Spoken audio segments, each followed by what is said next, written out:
thank you so much for agreeing to give this talk. It will be a bit of a preliminary talk before your PhD defence, which I'm sure everyone will be excited to hear about too.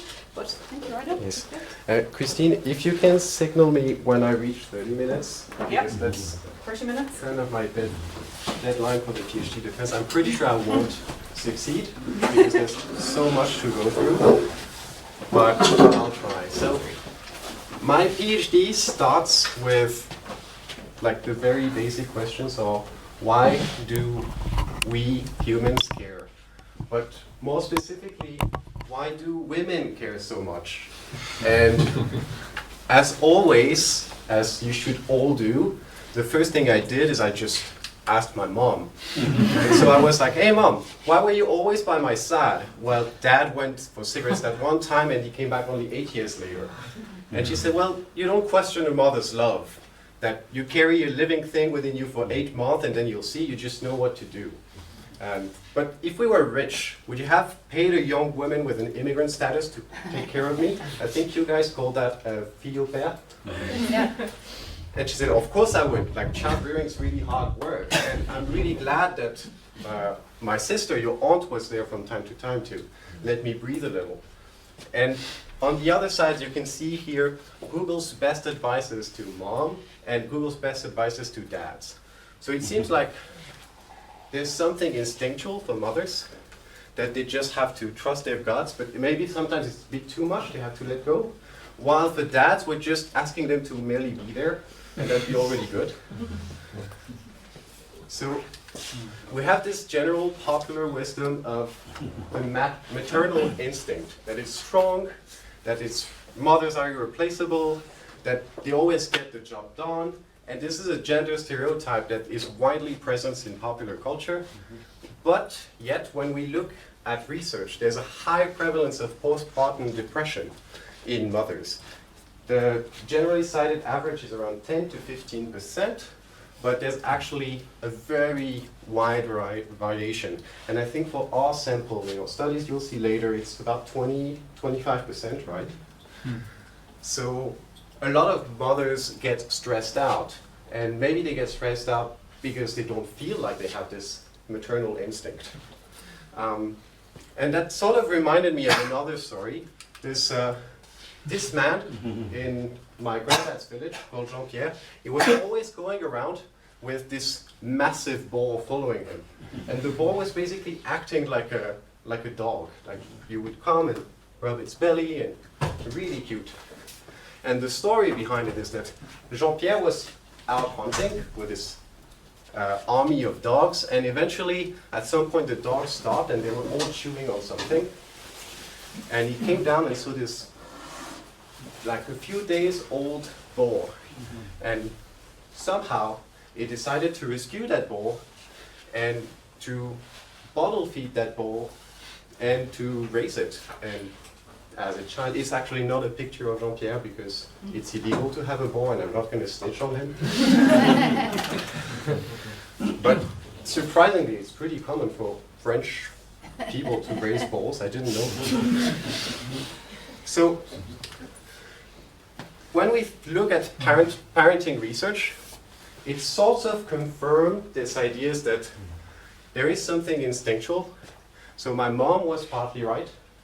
We have some theories that says, for example, attachment theory that said that there is a need for a primary caregiver, and that primary caregiver is really important for developing normal emotional and psychological processes. And there's also this idea of intuitive parenting, that humans are hardwired to just take care of others, especially to take care of infants. So they will intuitively enact behaviors that will help the children develop. Although those theories don't really, at first sight, imply that there's a gender bias here, that anybody could be a primary caregiver like Jean-Pierre here, or that anybody can enact appropriate parenting behaviors. There is a massive bias in the research where fathers are completely underrepresented. And when we talk about fathers, we always need to justify why we talk about fathers. And it's usually either in a negative light, like why would father harm children, or the absence of fathers, or it's comparing them directly to mothers, saying, look how fathers are so inappropriate, or how they're not as good as mothers, and so on. That this bias is just so present that this paper, Fathers Are Parents Too, was a huge hit when it came out. So I thought, I don't know. I'll put aside 80 years of sociology, political research, and feminist theory, and just rely on my hardwired male brain and look at actual data. Are women really engaging into more infant care than men? So that's why we come to our first study.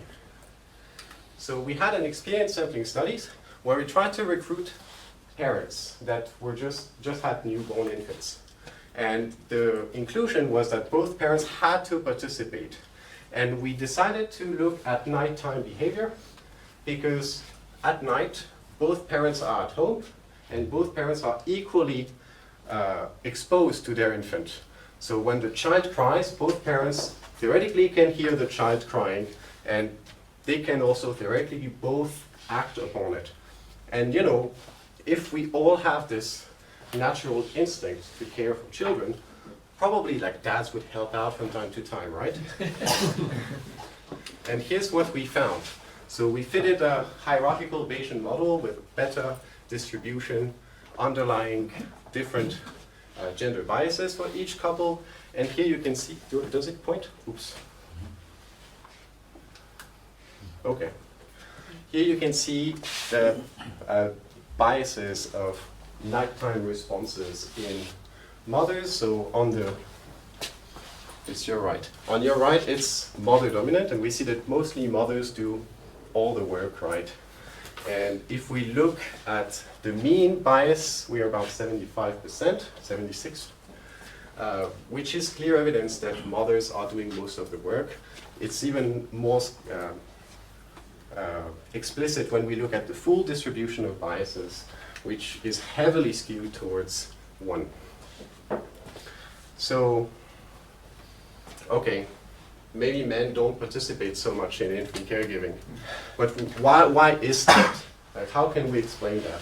If we dig into this sort of biological essentialist literature on mother and father differences in responses to infants, there is this like very strong idea that women are just hardwired, more so than men, to respond to infant cries.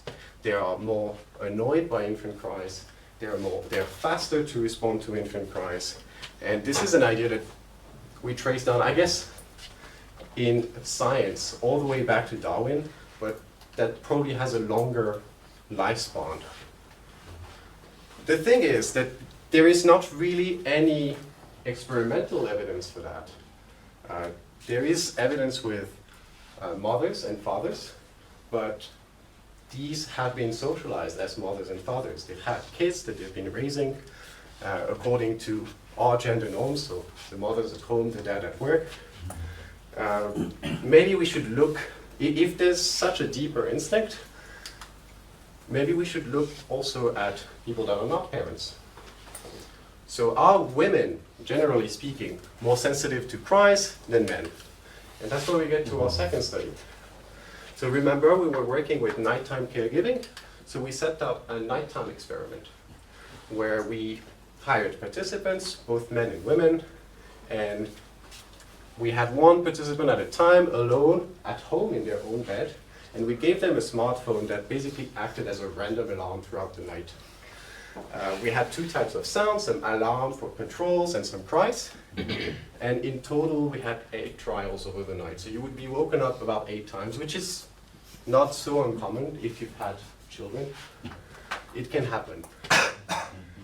And so we looked at how likely, so the alarm sounds would rise up in sound if you didn't respond to them. And then we looked at how likely are participants to stop sounds at a given volume, so which gave us kind of a waking threshold curve. And we fitted that to each participant, and then we looked at the distributions of our parameters. There were 2 parameters of interest. So the likelihood to wake up at the first trial, where the volume is the lowest, and then the growth rate of the waking threshold curve. And so we can see that for both sounds, right, as it gets really loud about this volume of highway traffic, well, everyone's kind of likely to wake up. Still, some participants don't. They just completely ignore sounds. Maybe they have a pillow on their head or something. But that's a valid strategy, I guess.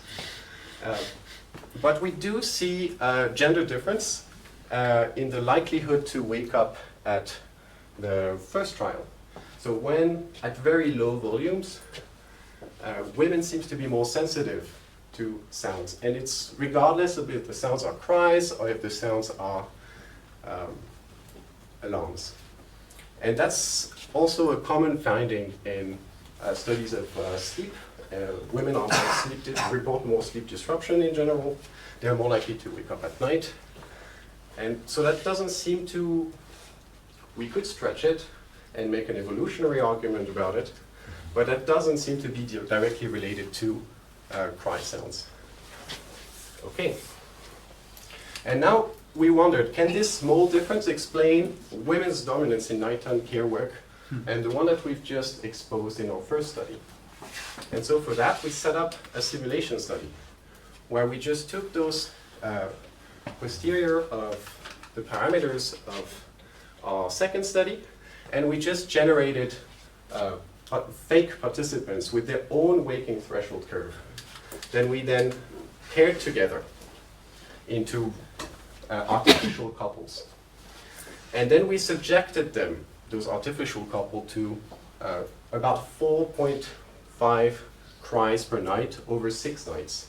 And we looked at who is more likely to wake up first. And in case where they would both wake up at the same time, we would just assign one of them randomly. And so we did 500 simulations of this, and then we extracted the overall gender bias. And it's basically the same model that we used here. So we used our experimental evidence as a baseline, and then we looked at what we would get if we just simulated couples. So what if only sensitivity to cries mattered? What kind of gender bias we could expect? And so you can see that we could expect no gender bias, or overall a small gender bias. That's assuming that cries ramp up slowly and that women are slightly more sensitive to lower level sounds, but nothing nearly close to what we find in our sample of parents. So we thought that's interesting. Then probably it's the social structure that matters the most. So if we change the conditions, and when fathers go on leave, certainly caretaking roles reverse, and fathers start taking more for their infant at night. So we're back there. Some time has passed, and now our participants have older infants, and some of them dropped out. But now we do the same experiment, but this time when fathers are on leave. And then we compare when father and when mothers are on leave. And what we see is that there's a small difference. This is the mean of the father rates of responses. So how many times do you report having taken care of your infant at night? So here we have fathers and mothers when mothers are on leave and when fathers are on leave. And we see that there's a small switch. So fathers take up about 15% more work. And that's also the load of work that seems to decrease on average for women. So women do 15% less work, fathers report doing 15% more work. But it's nearly not a reversal of roles, as we can see. Mothers still report doing more work at night than fathers. And as a slight bonus, we also see in a dashed line here what their partner reported they did. And we see that there's a systematic under-report. So you always think that your partner does less than what they actually report doing. And this is sort of very consistent for mothers. mothers always underreport fathers throughout time when they're on leave and when their father is on leave. But fathers sort of align their expectations, which is interesting. Okay, so now we were not really sure where to go, and we thought that maybe there's something, maybe men are just intimidating women into doing their infant care. And so we set up another experiment, where this time we wish we would have done that at night while sleeping. It's a bit too complex to set up an experiment with 2 people. So we just had a lab experiment where we're modeling a situation of remote work. So we have 2 parents available, or 2 participants, they're not parents, sorry, 2 participants. They don't know each other, and the setting is minimally social. So basically the only sort of social information you can send to each other is who's answering the cries. You have baby cries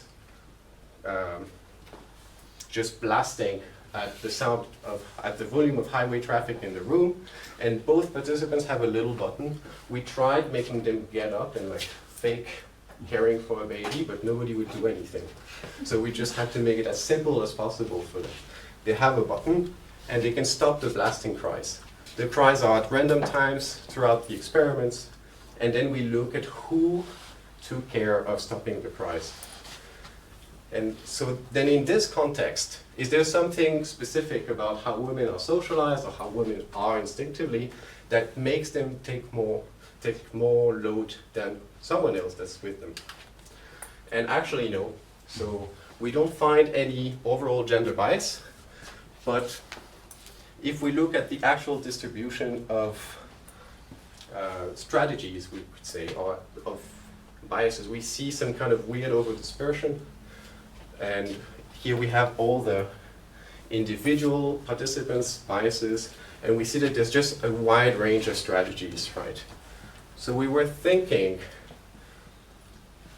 maybe there's some kind of adaptive process here. So if we were to look at, for example, who did it the previous time, are you more likely to do it if your partner did it before or if you did it before? So is there some kind of implicit process of cooperation occurring, or are people just taking a role and then sticking to it? And it seems to be the second case, most likely. So every time someone presses the button, they're systematically more likely to stop the button the time after, or to stop the cries. We also see that if you go into no answer territory, it becomes a nightmare for the lab managers because then nothing happens and nobody stops the cries anymore. Don't do that at home, kids. Okay. So now, up for the last study. So if we think of the role of crying into affording response and affording care, surely we have to understand how much do babies actually cry and for how long. And so, how much do babies cry and for how long? That's our last study. And this is a meta-analysis where we looked at the development of crying over time, over the first year of life. There is already some work that's been done, and there's this pervasive idea of a cry curve that we can date back to Brazelton in '62. We studied 80 mothers attending a private clinic in Canada and found this pattern of amount of crying per day according to age. So it seemed that it ramps up to about 5-6 weeks of age, and then it starts going down again. There was a previous meta-analysis that showed that this doesn't seem to be the case, that there seems to be a kind of flat amount of crying up until 8-9 weeks, and then suddenly there's a sharp decrease. So when we started our meta-analysis, we wanted to look into that, see if there are any cultural variations, and the problem is that there's not a lot of cultural representation or different cultural representations in the data. So most of the data comes from Anglo-Saxon countries. Almost all of the data comes from Protestant countries. if that matters. And we could reproduce the analysis of Volk, so we do see a plateau up to about 9 to 12 weeks of age though, and then suddenly we see a decrease. And they're all roughly equal. But we also thought we can go deeper than that. We have 2 different models of the development of crime, and we can formalize them. That's interesting because it gives us parameters that can be of interest clinically and also educationally for parents. So we tried different models, including an exponential decay and linear decay, and our double exponential model, which is a representation of the cry curve, and then a change point detection model, which is a representation of the Volk plateau idea.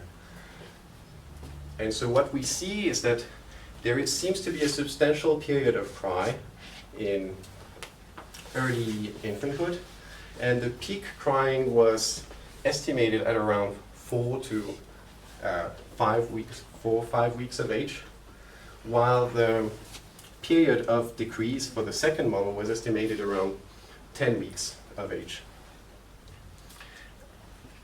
But overall, if we look, here you have the share of leave, or who is on leave according to the age of the infant. And I sort of tried to line it up with the upper plot. And we do see that mothers are first a lot more time on leave, and then they are substantially on leave at this period where infants are supposed to cry a lot more. And so how am I doing with time? 5 minutes anyway, 6 minutes. Surprisingly well. Yeah. So it's time to go to my conclusion. So one sort of thing in the field that bugged me a bit is just this constant essentialism that we find in trying to explain those gender differences. But there seems to be something more general that relates to how people interact, the kind of affordances they have, like how likely are you to interact with infants, and there's this idea that there is sensitive responsiveness. So parents have to develop sensitive responsiveness to their infants. They have to not only just respond to their cries, but they have to understand why are they crying for.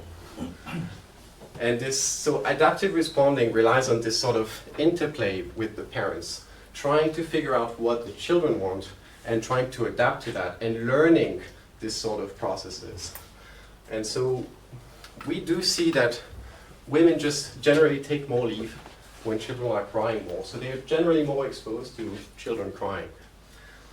In that sense, they have more time and more interaction possibilities to develop this ability, this sensitive responsiveness to cries.